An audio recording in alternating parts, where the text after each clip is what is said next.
Chappie Place. He's going to participate, but just being here today is all the way.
This is your Vice Chair, Councilmember Morales. Our Chair, Vice Mayor Jones, is joining us, but he's joining us remotely, and since I'm here in person, I'll run the meeting today. So I'd like to call this rules joint meeting for the Rules and Open Government Committee and Committee of the Whole to order. Tony, if we can get a roll call, please. Arenas? Here. Cohen? Davis? Corrales? Here. Jones? Present. You have a quorum. Thank you. And before we begin, I do want to remind members of the committee and members of the public to follow our code of conduct. This includes commenting on the specific item, agenda item only, and addressing the full body. Public speakers will not engage in conversation with the mayor, chair, or council members and staff. All members of the public, all members of the Rules Committee and staff and the public are expected to refrain from abusive language. Repeated failure to comply with the code of conduct, which will disrupt, disturb, or impede the orderly conduct of this meeting, may result in removal from the meeting. Thank you. Okay. Now we'll move on to, actually, initially, for our orders today, we do have a request to defer our item, I believe it is C, excuse me, let me double check, C1. And so I have a request to do that. If I can get a motion and a second to defer item C1. So moved. I'll second. Second. All right, we'll give it to Councilmember Arenas. Can we do a vote on that first, Tony? Arenas? Yes. Corrales? Yes. Jones? Aye. Thank you. And I do apologize, since we had a change on that, Tony, I did see Blair Beekman's hand go up on our orders there. So if I can actually ask, we'll ask Blair to speak, and then we'll see if we need to reconsider. Yes, Blair? He put his hand down. Okay. All right, now we will move on to item A1, which is the review of the final agenda for the September 13th final meeting.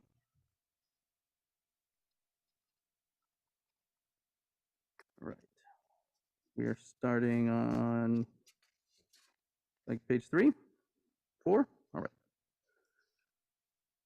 And 5, and 6, and 7, 8, and 9,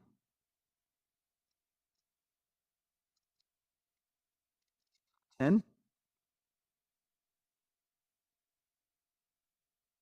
and 11,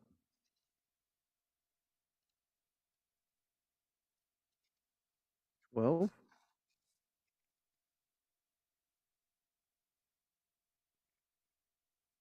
and 13,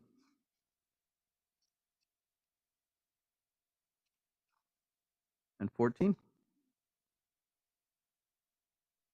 And that'll conclude us. There's an ad sheet. and we'll come back to members of the public. And we do have one hand, Blair Beekman.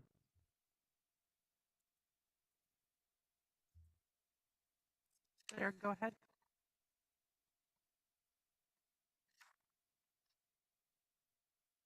We lost him again. Okay, we'll see if he comes back up later. Is he the only hand? Yes.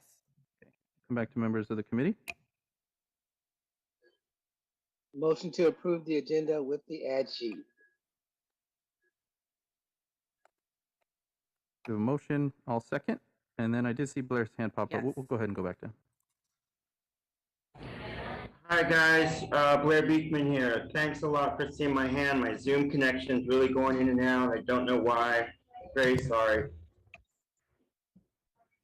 To continue, about this item, there's a few issues that I wanted to address.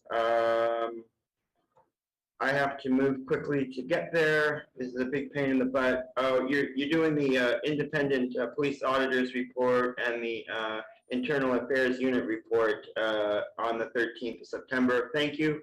A nice warning for yourselves, or preparedness for yourselves, everybody in the community. And also note, I'm concerned digital privacy program update and public camera use. Just a very, very much of a thank you that you're actually doing this work for the community at this time. You know, we really needed ALPRs like back in November of last year, and there was a big push. I hope we're all considering and learning that all that ALPR use is collecting a ton of data that's going all over the country to commercial agencies, to law enforcement, to ICE. We really have to, this fall, we have to create a bit of new standards and really reevaluate what we've been doing with all this data collection from all the ALPRs. That is doing a job. I mean, I think our law enforcement systems, I think we're feeling more comfortable. We just now have to address the open public policies of its data. And what are we doing with its data? And thank you for bringing this up, man. Hopefully we're gonna have a good discussion this fall about these sort of subjects. Thank you. Back to the committee. Thank you. And I don't see any hands up from my colleagues, so can we get a roll call vote, please? Arenas, Yes. Peralez, Yes. Jones. Aye. Thank you. Thank you. That takes us to item A2. We have the review of our September 20th draft agenda. Start on page 4. And then 5, 6,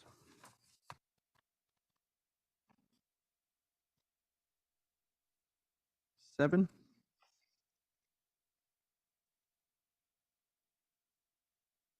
8, 9,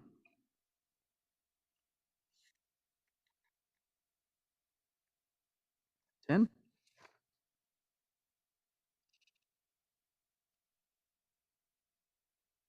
11, 12, and then 13. Okay, go to members of the public first on this item. Blair Beekman. Hi, Blair Beekman here. Hopefully my Zoom will stay connected. I just wanted to quickly offer for item 3.4, Monterey Corridor Working Group Report. Good luck on this issue. The Monterey Corridor is important. I just figured it would be time and all the work towards community safety that we need, and basically that our concepts of civil protection ideas and civil rights, you know, for people so they don't get hurt. There also has to be consideration of the civil protections and civil rights of the technology that's being placed there, and learning how to talk about what can be open public policies, and that as everyday community, we really can have access to the data and really understand that we're allowed a process in that data and to make choices on that data. What will we do with the future of that? All of that, I think, it has to be important subjects this fall. that you are addressing as San Jose, I think more than any other Bay Area community at this point. Man, look, so like a hearty congratulations to you in that we are at this step. And good luck how we can talk about these sort of issues this fall. And I wanted to quickly offer on the previous item, you're going to have accountability measures for body camera use. Thank you for that. Just to quickly offer, I hope that you can also offer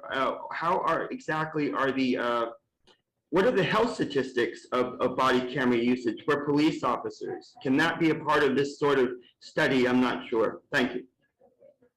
Back to the committee. Thank you. And I can ask for a motion to approve. So moved. Thank you. Second.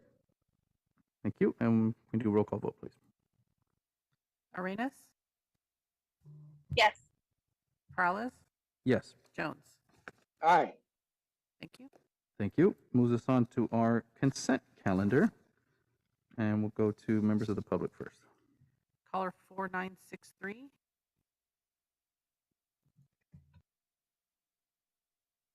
Yeah, hi. Sorry we don't have a quorum today, a full quorum. This is Martha O'Connell talking about my letter on the forced conversion to electric. I got a letter from the Bay Area Air Quality Management offering me $1,200 for my Geo Metro. It's 1997. It has 4 new tires, a new battery, and at the time I wrote the letter, it had 31,000 miles on it, but for honesty, it now has 31,046 miles on it, and it's in pristine condition. And the government is offering me $1,200. So I sent them a letter and said I would like $66,997 to buy a new electric car, which is the medium price, and I would like them to pay for the installation of a charging station, and I would need a subsidy for the difference in my monthly electric bill. So it's totally fitting today that I'm speaking to this letter as the governor is telling people don't charge your electric vehicles, and we're going to possibly have blackouts. And between 4 p.m. and I think it's 10 p.m., try not to use any electricity. So guys, when the government makes these kind of decisions, which in my mind are ridiculous, they need to understand the consequences to people in the community like me. Thank you. Larry Beekman. Hi, Blair Beekman here. Thanks for the public record letters today. I liked the 20-mile-an-hour limit for some neighborhoods. That's a nice idea. There's an auditor's report, the monthly report of August. It's now being quickly put in this consent calendar instead of the auditor coming in to just say hi and say he's done his monthly report. It's a great time for people that they want to talk about a number of items in the monthly report to do that, and just to remind ourselves of the good practices that San Jose auditors try to work towards. Thank you. I also wanted to offer, there's a dumpster day. If that hasn't happened already, it will be coming up. Good luck, or North Vinci Park Safe Neighborhood Event, Dumpster Day. And to conclude with consent calendar items, the mayor is taking 2 trips to the East Coast, one to the White House to talk about transportation issues. And on September 27th, it sounds like he's going to give a lecture at Cornell University back east. And, the mayor is like many elected officials in San Jose that started in 2014. Thank you for all your work. We're heading towards a conclusion after 8 years, term limits put in place. I hope in our 8 years that we work in these final few months to really build what will be good practices for the future of San Jose. And you know my feelings about accountability with technology and the open public policies. The democratic process that it can lead the future of a community is so interesting and important that I hope you guys are learning lessons to work towards that. Good luck how we can do that together here at the end of Caller 1541.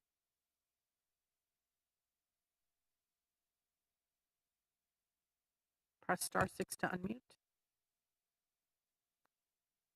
Go ahead. Caller 1541.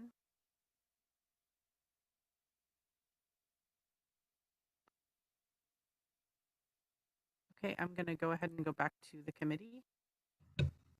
Thank you. And I'll ask if my committee members would like to speak on any items, or if not, if they can make a motion to approve the consent calendar. So moved. Second. Thank you. And we'll do a roll call vote. Arenas, Yes. Perales, Yes. Jones. Aye. Okay. Thank you. And just as a reminder, we did defer item C1. We'll hear that next week, and we'll now move to open forum. Blair Beekman,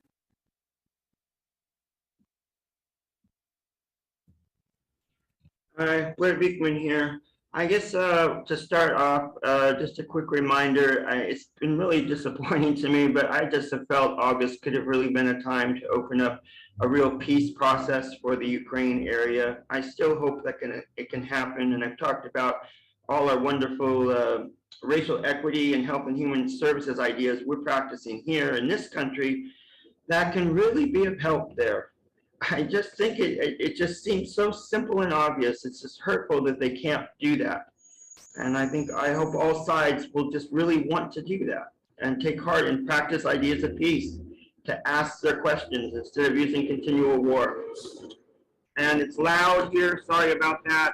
I just wanted to offer the important reminders of what we can really be doing with racial equity in health and human services. There is a future with those things, that as we are thinking of building more and more police,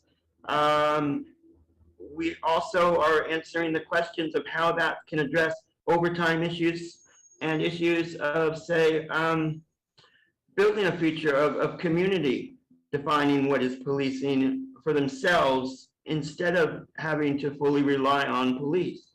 And those are interesting concepts. I think if we start thinking about it and making it an active conversation, it's an open, enjoyable thing, that it doesn't have to be competitive, and that's important.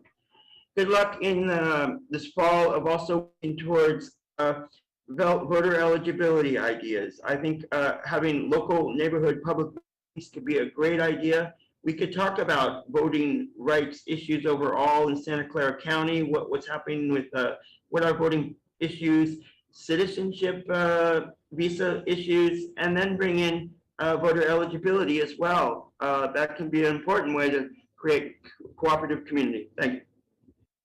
Caller 4963.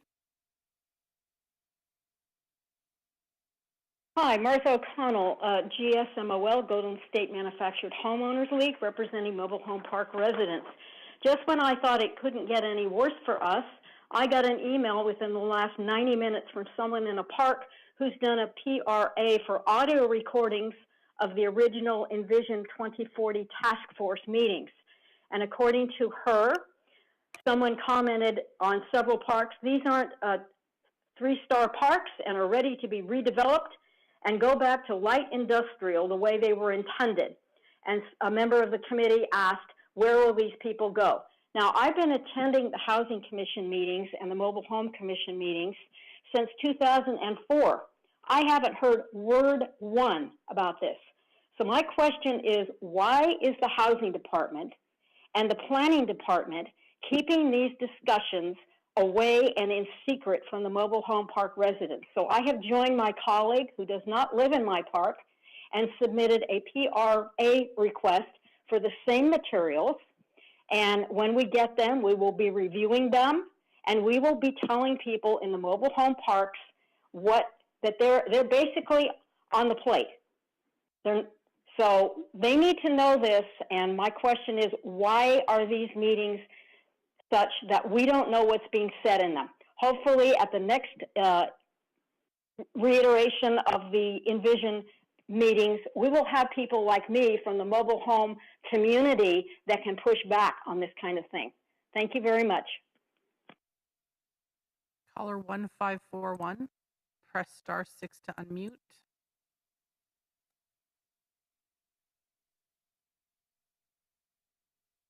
Okay, I see you're unmuted, but we're not hearing you, and I don't see the indication that you're speaking.